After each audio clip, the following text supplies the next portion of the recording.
Mr. Swift. How are you? The polite elephant always offers his seat to the lady. But the polite elephant is a good guest. He knows that some rooms are for sitting and others for playing. When it's time for the polite elephant to go home, he remembers to thank his friends. Thank you. He says, I've had a nice time.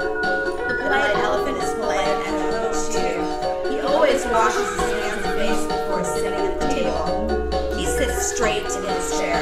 When he wants something, he says, Please. when he gets it, he says, Thank you.